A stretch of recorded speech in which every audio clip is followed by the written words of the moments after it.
आज मैं आप लोगों को बताऊंगा कि सीटेट का एग्ज़ाम आप फर्स्ट अटेम्प्ट में कैसे निकाल सकते हो। क्योंकि मैंने खुद ही सीटेट का एग्ज़ाम मात्र 7 दिन पढ़ के क्वालिफाई किया है। वही ट्रिक मैं आप सभी लोगों को बताऊंगा जिससे कि आप भी सीटेट का एग्ज़ाम क्वालिफाई कर लोगे। नमस्कार साथियों, स्वागत है आप सभी का आज के इस वीडियो में। तो सबसे पहले सीटेट की बेसिक जानकारी आप सभी लोगों को दे देता हूँ। सीटेट का मतलब है सेंट्रल टीचर एलिजिबिलिटी टेस्ट, जो कि साल में 2 बार होता है और ये एग्ज़ाम सीबीएसई के द्वारा कंडक्ट किया जाता है। जब आप बीएड या डीएलएड कंप्लीट कर लेते हो तब आपको सीटेट का टेस्ट देना होता है, क्योंकि सीटेट पास करने के बाद ही आप बीपीएससी टीचर के एग्ज़ाम में बैठ सकते हो। सीटेट पास करने के बाद डीएलएड वाले बीपीएससी टीचर क्लास 1 to 5 यानी पीआरटी का एग्ज़ाम देने के लिए एलिजिबल हो जाते हैं और बीएड वाले 6 to 8 के लिए एलिजिबल हो जाते हैं। बाकी 9, 10th या 11, 12th के लिए अलग से एस्टेट का एग्ज़ाम देना होता है। तो अब थोड़ा सीटेट के क्वेश्चन पैटर्न के बारे में समझ लेते हैं। देखिए, ये वीडियो का सबसे मेन पार्ट है और इसको समझना बहुत ही ज़्यादा ज़रूरी है। इसको बहुत ही ध्यान से देखिएगा क्योंकि यही आपको रिजल्ट दिलाएगा। देखिए, सीटेट में 2 पेपर होते हैं, पेपर 1 और पेपर 2। पेपर 1 डीएलएड वालों के लिए होता है क्लास 1 to 5 और पेपर 2 बीएड वालों के लिए होता है क्लास 6 to 8, जिसको हम लोग टीजीटी भी कहते हैं, ट्रेंड ग्रेजुएट टीचर।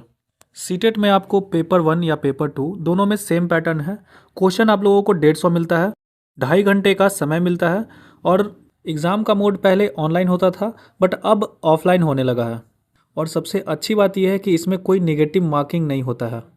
इस एग्ज़ाम को पास करने के लिए आपको 60% मार्क्स चाहिए होते हैं, यानी कि टोटल 150 का 60% यानी कि 90 marks for general categories male या फीमेल, और SC ST OBC मेल या फीमेल के लिए पास मार्क्स 55% यानी कि 83 नंबर है। अब हम लोग पार्ट 1 यानी कि क्लास 1 to 5 की बात करते हैं। तो पेपर 1 में 30 क्वेश्चन के टोटल 5 सब्जेक्ट होते हैं, जो कि इस प्रकार हैं: CDP, मैथ, EVS, लैंग्वेज 1 और लैंग्वेज 2। देखिए, CDP का मतलब है यहाँ पे चाइल्ड डेवलपमेंट एंड पेडागोजी। दोस्तों, ये सभी सब्जेक्ट कहाँ से पढ़ना है और कैसे पढ़ना है, इन सभी की जानकारी मैं आगे आप लोगों को दूंगा। तो यहाँ पे CDP में 30 क्वेश्चन होते हैं और मैथ में 30 क्वेश्चन होते हैं, जो कि 15 क्वेश्चन मैथ के और 15 CDP के क्वेश्चन इंक्लूड होते हैं। सेम EVS में भी 30 मार्क्स के क्वेश्चन होते हैं और 15 EVS के, जैसे फैमिली, फूड, शेल्टर, वाटर, और 15 CDP के क्वेश्चन।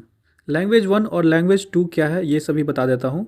लैंग्वेज 1 आप फॉर्म भरते समय जो भी लैंग्वेज आप चूज़ करते हो, जैसे आप कोई हिंदी चूज़ करता है और लैंग्वेज 2 में कोई इंग्लिश चूज़ करता है, तो पहला आपका जो एग्ज़ाम होगा लैंग्वेज 1 हिंदी और लैंग्वेज 2 पेपर इंग्लिश का होगा। तो लैंग्वेज 1 यानी हिंदी की बात कर ले तो 30 क्वेश्चन होते हैं, 15 क्वेश्चन लैंग्वेज के और 15 क्वेश्चन CDP के।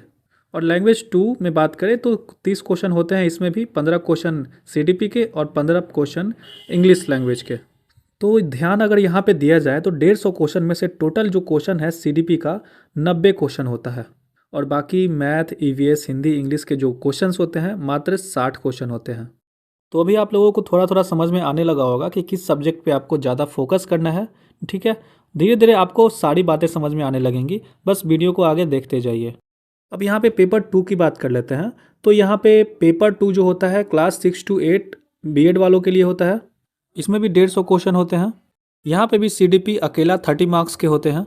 मैथ और साइंस 60 नंबर के होते हैं, जिसमें कि मैथ 30 नंबर और साइंस 30 नंबर के होते हैं। इसमें भी अगर बात करें तो 20 क्वेश्चन मैथ के होते हैं और 10 पेडागोजी के।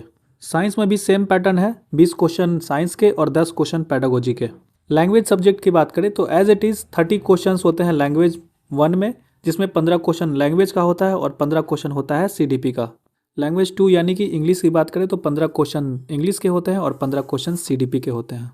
तो यहाँ पे ओवरऑल बात करें तो 15, 15, 30, 30, 10, 40, 40, 10, 50 और 50, 3, 80, 80 क्वेश्चन अकेले संभालता है CDP और बाकी 70 क्वेश्चन होते हैं मैथ, साइंस, हिंदी और इंग्लिश के। अब इस हिसाब से आप लोगों को समझ में आ ही गया होगा कि जो मेन सब्जेक्ट है वो है CDP। या तो आप PRT का एग्ज़ाम दे रहे हो या फिर TGT यानी कि 6 to 8 का। PRT में 90 नंबर का CDP होता है और TGT में 80 नंबर का CDP होता है। और सच बताऊं तो CDP इतना आसान होता है कि 90 में से आप 80 सही करके लाओगे, ये मेरी गारंटी है। इसका मैं आपको एक मूल मंत्र बता रहा हूँ। इसमें क्वेश्चन में बच्चे के फेवर में ना आंसर टिक कर दो, 10 में से ना 8 सही हो जाएंगे। जैसे कि मुझे एक क्वेश्चन याद आ रहा है कि एक आइडियल टीचर कैसा होता है। ऑप्शन है बच्चों को बहुत होमवर्क देना, उसे डरा धमका के पीट के पढ़ाना, या फिर पूरे क्लास के सामने उसको नीचा दिखाना, या फिर उसे प्रोत्साहन करके अलग अलग तरीकों से समझा के उसे पढ़ाना। तो इस टाइप के क्वेश्चंस आ जाते हैं भाई एग्जाम में। तो अब यहाँ पे देखिए, बात करें तो पेपर 1 के लिए 90 क्वेश्चंस होते हैं सीडीपी के। तो आप टारगेट करके ये चलना है कि 90 क्वेश्चन में से एटलीस्ट 75 क्वेश्चन आपको सही बनाना है। और जो बाकी के सब्जेक्ट होते हैं जैसे मैथ, साइंस, लैंग्वेज 1 यानी हिंदी और इंग्लिश, और ये सभी 10th लेवल के क्वेश्चन होते हैं, वो बहुत ही आसान होते हैं। आपने अभी तक 10th 12th ग्रेजुएट किया होगा तभी तो ये कर रहे हो, तो वो क्वेश्चन बड़े आसानी से आप लोग बना लोगे। तो भाई मेन फोकस आपको करना है सीडीपी पे। अगर आपने सीडीपी ढंग से कर लिया तो आपका एग्ज़ाम पास करना कंफर्म हो जाएगा। अब सीडीपी कहाँ से पढ़ना है ये मैं आप लोगों को बताता हूँ। देखिए, सचिन सर को तो आप जानते ही होंगे, सचिन एकेडमी। मैंने भी वहीं से पढ़ाई की है सीडीपी के लिए। आप सचिन सर के चैनल पे जाओ और वहाँ पे जितने भी मैराथन वीडियो है सीडीपी के सभी देख लो। हो सके तो वीडियो के फ़ोटो कॉपी निकलवा लो और एकदम चाट जाओ, आपका रिजल्ट हो जाएगा। दोस्तों मैंने भी ऐसे ही करी थी। मुझे याद है मैं मात्र 10 दिन ही पढ़ाई कर पाया था। मैं बहुत एक अनएक्सपेक्टेड सिचुएशन आ गया था जिससे मुझे पढ़ाई करने का मौका नहीं मिल पाया, तो मैं मात्र 7 से 8 दिन ही पढ़ पाया था और यही स्ट्रैटेजी मैंने फॉलो करी थी। आपके रिजल्ट आने के चांसेस और भी ज़्यादा बढ़ जाएं, इसके लिए 2-3 चीज़ें मैं और भी बता देता हूँ। क्या करना है आपको? रोज़ाना एक सेट मारना है और उसका एनालिसिस करना है। आप चाहो तो प्रीवियस ईयर के क्वेश्चन से भी सेट मार सकते हो। आपको प्रीवियस ईयर का जो क्वेश्चन है वो मेरे टेलीग्राम के चैनल पे मिल जाएगा। आपको टेलीग्राम का लिंक डिस्क्रिप्शन में मिल जाएगा, वहाँ से आप जाके डाउनलोड कर सकते हो। दूसरा ऑप्शन ये भी है कि आप टेक्स्ट बुक का पास ले लो और वहाँ से ना रोज़ एक सेट मारो, वहाँ से प्रैक्टिस करो। ये सबसे आसान मेथड है। और हाँ, ये गलती कभी मत करना कि बाकी जो सब्जेक्ट है जैसे मैथ, साइंस, लैंग्वेज 1, लैंग्वेज 2, इन सभी के ना सिलेबस देखने बैठ जाना। ये गलती मत करना भाई, क्योंकि सिलेबस आपको इतना ज़्यादा टॉपिक वहाँ पे देखने को मिल जाएगा ना कि आप खुद परेशान हो जाओगे कि क्या पढ़ना है और क्या छोड़ना है। जो आप रोज़ सेट मार रहे हो तो वहाँ से आपको रोज़ क्वेश्चन दिखेगा ही कि कहाँ से क्वेश्चन ज़्यादा पूछ रहा है। आप जो प्रीवियस ईयर देखोगे तो उसमें सब क्वेश्चन आपको दिख जाएगा, तो आपको अलग से कोई सिलेबस देखने की ज़रूरत नहीं पड़ेगी भाई। तो इतना कर लोगे ना तो आपका जो सीटेट का एग्ज़ाम है ना 100% निकल जाएगा। और लास्ट में जाते जाते मैं 2 बातें आप लोगों को कहना चाहूँगा।